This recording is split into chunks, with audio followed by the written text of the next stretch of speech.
1%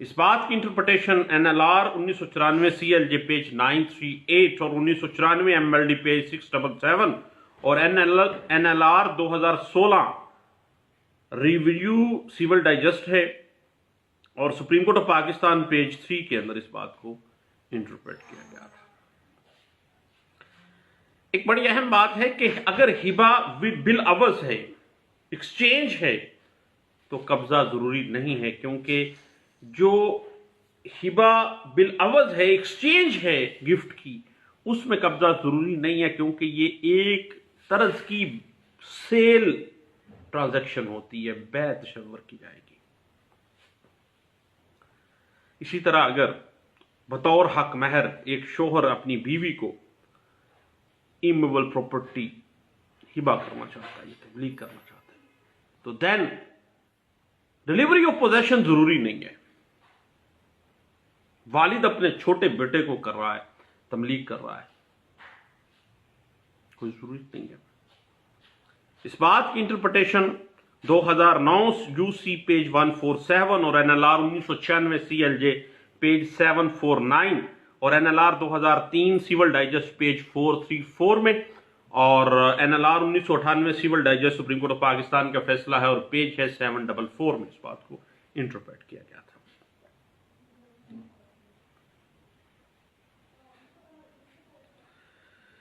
یاد رکھیے گا، اگر گفٹ کو کسی دعوے کے جواب دعوے کے اندر اس کا ذکر کیا گیا ہے،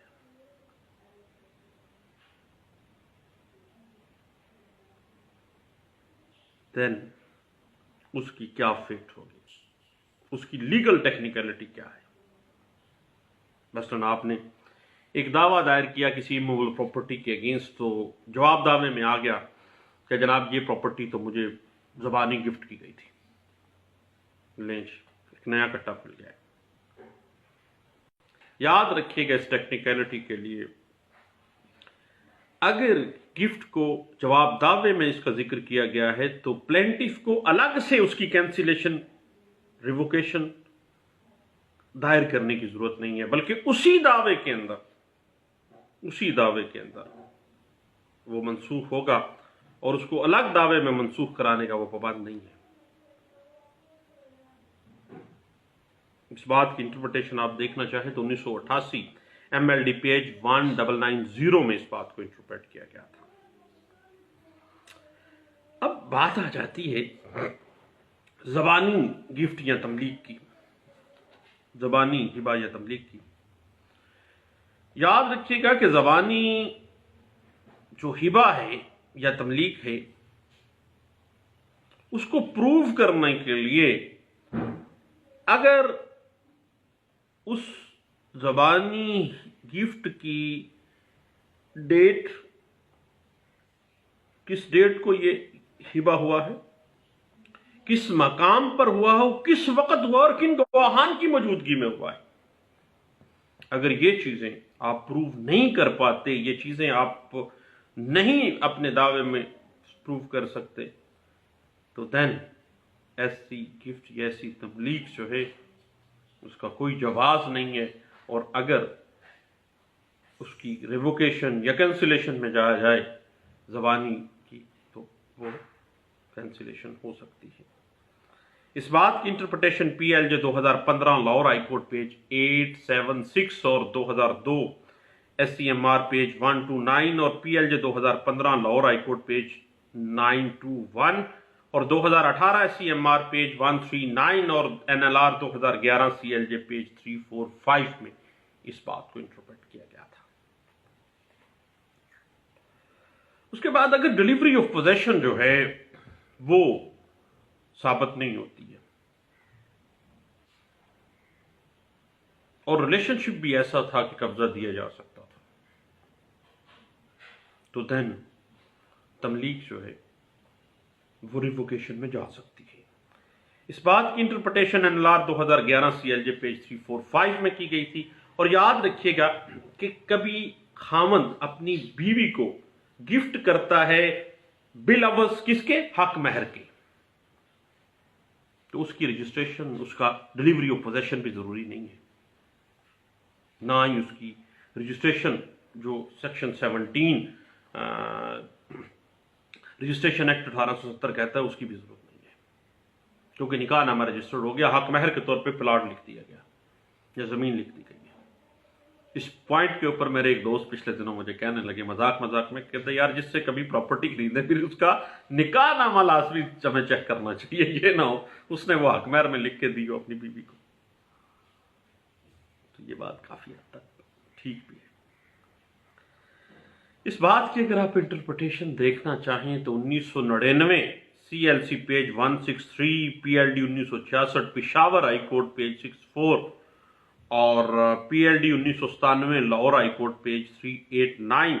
اور 2007 MLD پیج 304 اور 1989 SCMR پیج 1981 میں اس بات کو انٹرپریٹ کیا گیا تھا۔ اب جہاں تک انگریڈینٹس اور ہبہ کرنے کا اختیار ہے کسی شخص کا بطور مالک، اس کی ٹیکنیکلٹیز کو آپ دیکھنا چاہیں اور تملیک کرہندہ جو ہے، ہبہ کرنے والا جو ہے، ڈونر جو ہے، وہ ڈونی کو اپنا پوزیشن ختم کر کے ڈیلیوری آف پوزیشن دے دیتا ہے، اس کی کہاں کہاں پہ کیا کیا ٹیکنیکلٹیز کو دیکھنا ہے، کیا وہ چیز ایکچول پوزیشن میں فال کرتی ہے یا کنسٹرکٹیو میں فال کرتی ہے، وہاں پہ کیا ٹیکنیکلٹیز آئیں گی۔ اس کے لیے PLJ 2011 Peshawar high court page 33 اور 2019 CLC پیج 219، ابھی ریسنٹ میں یہ CLC میں 2019 میں پیج 216 میں ہم نے دیکھا، یہ ڈسکس کیا گیا تھا۔ اور ڈیلیوری آف پوزیشن کے حوالے سے ایک لینڈ مارک ججمنٹ تھی 2018 کی، PLJ 2018 supreme court of Pakistan page 725 میں بڑی اچھی انٹرپریٹیشن کی گئی تھی۔ لے دوستو، تملیک، ہبہ یعنی گفٹ کی جو مختلف سوٹ کی ٹیکنیکلٹیز ہیں اور ڈیفنس کی ٹیکنیکلٹیز ہیں، اس پہ ہم اپنی گپ شپ تو نہیں، ڈسکشن جاری رکھے ہوئے ہیں۔ انشاءاللہ اس پہ مزید بات ہوگی، دعاؤں میں یاد رکھیے گا۔ تھینک یو، اللہ حافظ۔